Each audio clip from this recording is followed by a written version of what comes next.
भतीजा भतीजी। Railway station पर भीड़ लगती तो आपने देखी ही होगी। कोई किसी को लेने आया होता है तो कोई किसी को विदा करने। सब अपनी अपनी धुन में मगन होते हैं। ऐसे में तो कोई गिरना भी अफोर्ड नहीं कर सकता। ऐसे ही प्रफुल्ल और जयश्री भी अपना सामान लिए ट्रेन पर चढ़ने जा रहे थे, पर एक झुंड उन्हें घेर लेती है। अंदर काफी देर से बहसबाजी चल रही थी। क्या हो रहा था किसी को समझ में ही नहीं आ रहा था। अरे ये तो प्रफुल्ल है ना, ये क्या शहर छोड़कर जा रहा है क्या? अरे भाई, आजकल यही तो ज़माना है। बच्चों को बड़ा करो और जैसे ही बच्चों की शादी का वक्त आता है वो लड़की लाने के पहले माँ बाप को विदा कर देते हैं। वही तो हो रहा है। खैर, हमें क्या। प्रेम को तो मतलब नहीं है, पर हमें तो है। ये कहानी शुरू होती है कमला निवास से, जहाँ कमला अपने बेटे और बहुओं के साथ रहती थी। यूँ तो जयश्री और निशा देवरानी जिठानियाँ थी, पर दोनों के बीच इतना लगाव था कि देखकर लगता नहीं था कि कोई ओहदे में बड़ा है तो कोई छोटा। सवेरे सवेरे सब्जी की थैली और पूजा की सामग्री लिए दोनों अपने घर लौट रही थी कि अपने घर के बाहर सर पर हाथ रखी बैठी सुषमा उन्हें टोकती है। अरे कैसे तुम दोनों आपस में इतनी तालमेल बनाकर रखती हो बेटा? जरा मेरी बहुओं को भी समझाओ। दिन भर घर में कलेश मचा रहता है मेरे। आपने उसे ज़्यादा दे दिया मम्मी जी, मुझे कम दे दिया। मेरा बच्चा अच्छा है, उसका बुरा। और इन सब में फंस जाती हूँ मैं। ओहो, मुझे तो समझ भी नहीं आता आंटी जी कि लोग इतना भेदभाव कैसे कर लेते हैं। मरकर तो भगवान के पास ही जाना है ना, तब तो इतना कलेश है। अगर भगवान ने किसी को अमृत पिला दिया ना तो जाने क्या होगा। आप अंदर जाइए, वरना आपकी बहुओं को लगेगा कि आप हमसे उनकी चुगली लगा रही हैं। मैं खुद शाम को आकर आपकी बहुओं से बात करती हूँ। ये कहकर जयश्री आगे बढ़ जाती है। सच में भाभी कितनी सॉर्टेड है आप। इंसान को ना आपके जैसा ही होना चाहिए। पर भाभी मुझे कुछ अच्छा नहीं लग रहा। भाभी। और ये बोलते बोलते निशा अपनी जेठानी के सामने वहीं धड़ाम से गिर जाती है। हर तरफ अफरा तफरी मच जाती है। प्रफुल्ल फौरन निशा को लेकर अस्पताल जाता है। मेरी बहू ठीक तो है ना डॉक्टर साहब? कोई टेंशन वाली बात तो नहीं है ना? टेंशन वाली बात तो है, क्योंकि आप लोगों को हमेशा के लिए टेंशन देने आ रहा है। अभी तो चांसेस ट्विंस होने के ज़्यादा है।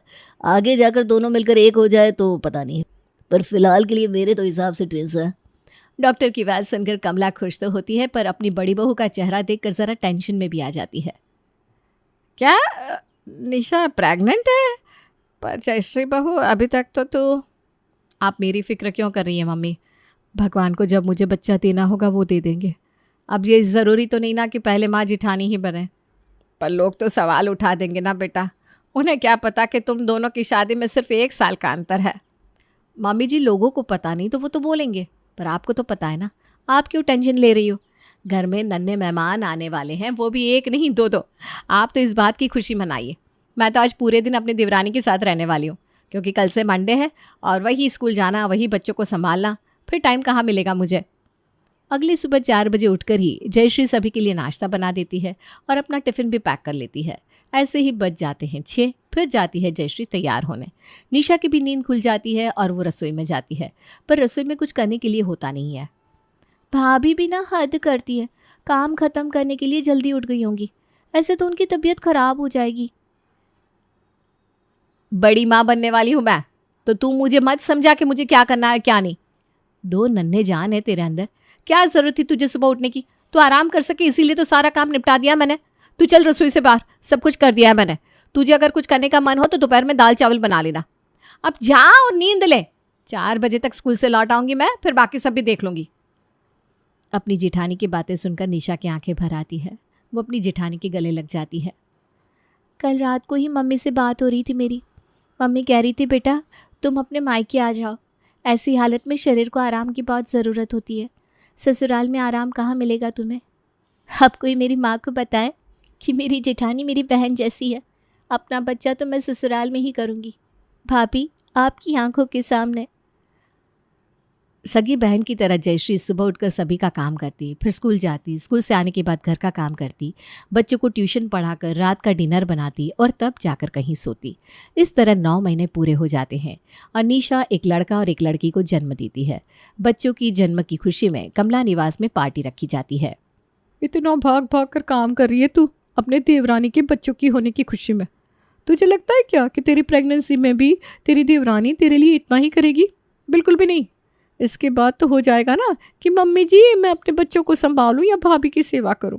तो किसी के लिए ना इतना मत कर बेटा। पर किसने कह दिया कि निशा के बच्चे मेरे नहीं है मौसी? उन दोनों का नामकरण भी मैंने ही किया है। और वैसे भी कौन सा निशा ने मुझे बच्चे करने से मना किया था? वो तो स्कूल का इतना काम रहता था कि कभी बच्चों के बारे में सोचने का वक्त ही नहीं मिला मुझे। और फिर सामने कंवारा देवर था, पहले मैं उसकी शादी की सोचती या अपना बच्चा प्लान कर लेती। फिर निशा आ गई तो उसे घर का काम समझाने में दिन निकल गए। फिर निशा प्रेग्नेंट हो गई। अब उसी वक्त मैं भी बेबी प्लान कर लेती तो कौन किसे संभालता? तू ज़्यादा जगत माता मत बना कर बेटा। निशा का बच्चा उसकी माँ करवाती और तेरा तेरी माँ करवा देती, मैं करवा देती, या तेरी सास भी कोई बूढ़ी नहीं है। सभी का सोचेगी ना तो कभी खुद का बच्चा नहीं कर पाएगी। खैर जो हुआ सो हुआ, अब तो अपना बच्चा प्लान कर ले। 3 दिन बाद रात को जब प्रफुल्ल कमरे में आता है तो जयश्री उससे कहती है, मैं क्या कह रही थी प्रफुल्ल कि आपको नहीं लगता अब हमें भी फैमिली प्लानिंग के बारे में सोचना चाहिए? तुम तैयार हो तो मुझे कोई प्रॉब्लम नहीं है। मैं तो हमेशा सिर्फ चाहता था कि हमारा बच्चा हो, परफेक्ट फैमिली हो। ये कहता हुआ प्रफुल्ल जयश्री को देखकर मुस्कुराता रहता है। तभी उसका छोटा भाई नितिन और निशा अपने हाथों में दोनों बच्चों को लेकर अंदर आ जाते हैं। देखिए ना भैया, इस गोलू को क्या हो गया, चुप ही नहीं हो रहा। अरे मेरा गोलू चुप क्यों नहीं हो रहा बेटा? किसने मारा बेबी को? लाओ ज़रा मेरे पास लाओ। प्रफुल्ल जैसे ही गोलू को अपनी बाहों में लेता है, गोलू चुप हो जाता है। अरे वाह भैया, ये तो बिल्कुल चुप हो गया। अब ज़रा इस सिमरन को भी चुप करवा दीजिए ना। अस्पताल से आने के बाद शरीर को ज़रा सी राहत नहीं मिली मुझे। इन दोनों के पीछे चुप ही नहीं होते। अरे तू कुछ भी मत बोला कर मेरी सिम्मी के बारे में। ये तो मेरी लड्डू है, लड्डू है। सिम्मी थोड़ी ना किसी को परेशान करती है। ला इसे मेरे पास दे। जयश्री जैसे ही सिमरन को गोद में लेती है वो हंसने लगती है। बड़े बदमाश है दोनों, अपने बड़े पापा और बड़ी मम्मी के पास आकर कितने खुश हैं। हमारे पास आते ही रोने लगते हैं। ठीक है ना नितिन, भाभी भैया भी तो इनके पेरेंट्स ही हैं। अब आप दोनों ही इन दोनों शैतानों को संभालिए, मैं तो जा रही हूँ सोने। मैं भी चलता हूँ, कल सुबह ऑफिस भी जाना है मुझे। और अपने बच्चों को अपनी जिठानी के पास छोड़कर निशा अपने कमरे में आ जाती है। अब प्रफुल्ल और जयश्री के बीच सो रहे थे गोलू और सिमरन। तो तुम क्या कर रही थी फैमिली प्लानिंग के बारे में? अब तो हो गई फैमिली प्लानिंग। निशा तो अपने बच्चों को संभाल नहीं पाती, ऐसे में मैं भी अगर प्रेग्नेंट हो गई तो इन बच्चों को कौन संभालेगा? ये दोनों बच्चे 2-3 साल के हो जाए उसके बाद सोचते हैं। जयश्री ने ये बात बोल तो दी, पर 2-3 साल के बच्चे इतनी आसानी से संभलते कहाँ हैं? अरे निशा बहू, सिमरन को पकड़, देख कैसे घुटने के बल चलती हुई दरवाजे के बाहर जा रही है। निशा भागती हुई आती है और अपनी बेटी को गोद में उठाती है। हे भगवान, ये लड़की! भाभी कहाँ है आप? अरे बेटा वो मंदिर गई हुई है। वही तो, क्यों चली जाती है भाभी बाहर? अब इन दोनों शैतानों को एक साथ कैसे संभालूं मैं? जैसे ही जयश्री मंदिर से वापस आती है, निशा अपने दोनों बच्चों को उसकी गोद में दे देती है। रसोई का सारा काम मैं कर लूँगी भाभी, आप इन दोनों शैतानों को संभालिए। वो तो शुक्र है कि आप है, वरना मुझे नहीं पता मेरे बच्चे कैसे पलते। आप तो अपना बच्चा मत ही कीजिएगा भाई, इन्हें ही पाल दीजिए। जयश्री अपने भतीजे और भतीजी को ही पालती रह जाती है और इसी तरह 10 साल निकल जाते हैं। एक शाम कमला की सहेलियां उसके घर किटी पार्टी पर आई हुई थी। एक बात बता जयश्री बेटा, क्या बच्चा नहीं ठहरता तेरे पेट में या कोई और बात है? ये आप क्या कह रही हैं आंटी जी? सच्ची तो कह रही हूँ बेटा, कम से कम नहीं तो भी 37-38 की तो हो गई होगी तू। इतने साल ऐसे बैठे बैठे निकाले तो नहीं होंगे तूने? बच्चे के लिए कोशिश तो की होगी ना, फिर हुआ क्यों नहीं? देख कितनी अच्छी तरह निशा और नितिन ने अपना परिवार बसा लिया। वही काम तू भी तो कर सकती थी, पर नहीं, तुम्हें तो नौकरी करनी थी। आजकल की लड़कियों का मुझे समझ में नहीं आता। इतना कम तो कमाता नहीं प्रफुल्ल, कोयले के बिजनेस में है भाई, फिर भी तुझे स्कूल जाना था। यही सीढ़ियाँ चढ़ने उतरने में रह गई और शरीर कमज़ोर हो गया। ये स्कूल वगैरह में कम टेंशन थोड़ी ना होते, टेंशन से भी ना बेटा फ़र्क पड़ता है। अपनी सास की सहेली की बात सुनकर जयश्री कुछ नहीं कहती और सर झुकाए रसोई में आ जाती है। आप दिल छोटा मत कीजिए भाभी, आंटी जी गलत नहीं कह रही, वो तो आपकी भलाई चाह रही थी, उनका भी कहना गलत नहीं है। आपने बच्चा क्यों नहीं किया? अब लोगों को तो यही लगेगा ना आप में कोई कमी है। हमारे घर में तो किसी चीज़ की कमी नहीं थी, नौकर रख लेते हम, पर आप ना कुछ ज़्यादा ही काम में रह गई। आज आपका भी बच्चा होता तो गोलू और सिमरन के साथ मिलकर खेलता कि नहीं, कितना सही रहता। जयश्री का मन तो दुखी था ही, बाकी कसर निशा की बातें पूरी कर देती है। मैंने बच्चा नहीं किया, वाह भगवान, जिसके कारण इतना सब कुछ किया उसने भी मुझे ही सुना दिया। क्यों कर रहे हो तुम मेरे साथ ये सब? अब बहुत हुआ, मुझे भी चाहिए अपना बच्चा। जयश्री फूट फूट कर रोती हुई प्रफुल्ल को कॉल लगाती है। अरे तुम रो क्यों रही हो जयश्री? तुमने तो खुद अपने भतीजे को अपने खुद के बच्चे की तरह पाला है। ऐसे ही थोड़ी ना वो तुम्हें मम्मी कहते हैं। लोगों का क्या है, वो तो कुछ भी कहेंगे। हाँ, निशा को तो दिमाग ही कितना है, कुछ भी बोलती है वो। आज तक अपने बच्चों को अपने हाथों से खाना भी खिलाया है क्या उसने? गोलू सिमरन को स्कूल से ले जाने से लेकर वापस लाने तक सब कुछ तो तुम ही करती हो। और जहाँ तक रही बात अपने बच्चे की, तो हम बच्चा कर लेंगे। अब तो गोलू और सिमरन भी 10 साल के हो गए, तो अब तुम्हें उनकी फिक्र भी ज़्यादा करने की ज़रूरत नहीं पड़ेगी। पर इस तरह सिर्फ सोच लेने से बच्चे हो जाते तो फिर बात ही क्या थी। जयश्री उम्र के जिस पड़ाव में थी, उस उम्र में उसके माँ बनने के चांसेस बिल्कुल ख़त्म हो चुके थे और वो कंसीव नहीं कर पाती। अपनी बड़ी बहू की ऐसी हालत देखकर कमला उसके कमरे में जाती है। मुझे पता था एक दिन यही होगा, सब तेरे त्याग को भूल जाएंगे और बच्चा ना होने पर तुझे 10 बातें सुनाई जाएगी। मैंने तुझे कई बार कहा अपना बच्चा कर ले, अपना बच्चा कर ले, पर तूने कुछ सोचा ही नहीं और अपने भतीजे और भतीजी को अपने बच्चे मानकर उनकी परवरिश करती रही। तब आगे भी वही कर। बेकार में दुखी होने से कोई फ़ायदा नहीं है बेटा। अब तो तू चाह कर भी अपना बच्चा नहीं कर सकती। मान ले तूने किसी बच्चे को गोद लिया, तुझे उससे अटैचमेंट हो गई और फिर उसकी माँ उसे वापस लेने आ गई, तो ऐसा कई बार होता है। तो इतना दिमाग लगाने से अच्छा है तू अपना कर्म कर। इन दोनों को अच्छे संस्कार दे देगी तो तेरा जीवन सफल हो जाएगा। फ़र्ज़ निभाने वाले तो भतीजा भतीजी भी निभा देंगे और किस्मत में ना हो तो अपने बच्चे भी छोड़कर चले जाएंगे। आप बिल्कुल ठीक कह रही हैं मम्मी जी। पता नहीं लोगों की बात सुनकर मैं कैसे भटक गई थी। निशा ने बस बच्चों को जन्म दिया था, बाकी उसे कोई वास्ता नहीं था बच्चों से। कई दिन वो अपने बच्चों को अपनी जेठानी के ऊपर छोड़कर अपने मायके भी चली जाती थी। ऐसे ही दोनों बच्चे 10th भी क्लियर कर लेते हैं। एक चीज़ बोलूँगी दीदी, समय आ गया है लगाम कसने का। गोलू सिमरन अपनी नानी के घर आना ही नहीं चाहते, अपनी बड़ी माँ से दूर होना ही नहीं चाहते। इसी तरह अगर आपकी जेठानी उन दोनों को अपने काबू में रखती रही ना, तो आगे चलकर वो दोनों आपको माँ मानने से भी मना कर देंगे। हो गया, पल गए बच्चे। अब उन दोनों को दिशा आपको दिखानी है। अब तक अपने बच्चों को अपनी जेठानी के भरोसे छोड़ने वाली निशा आज अचानक ही उनकी सहेली बनकर उनसे बातें करनी शुरू कर देती है। मम्मी से तो बात करने का टाइम ही नहीं होता सिमरन के पास।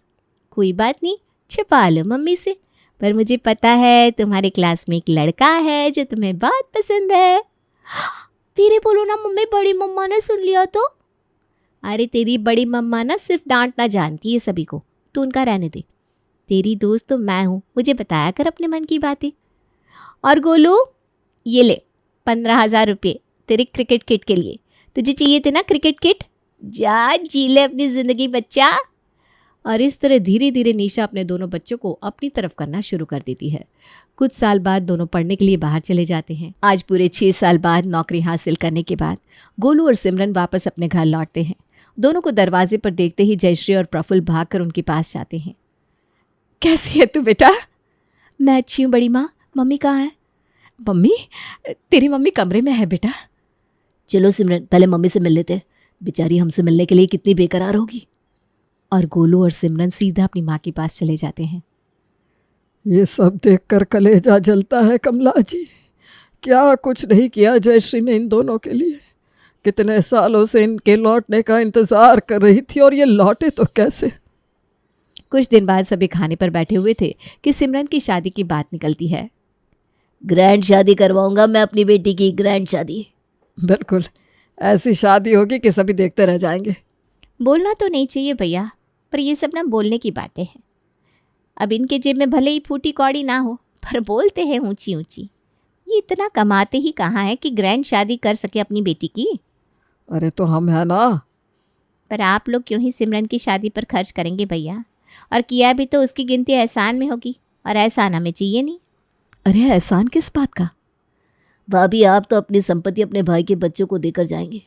बेचारे गोलू और सिमरन की किस्मत में तो उतना ही आएगा जो उनके माँ बाप के हिस्से में। ये सब क्या बोल रहे हैं पापा? आपने हमारे लिए पहले ही बहुत कुछ कर दिया है। मैं जानती हूँ किस स्थिति में आपने हमें बाहर पढ़ाया।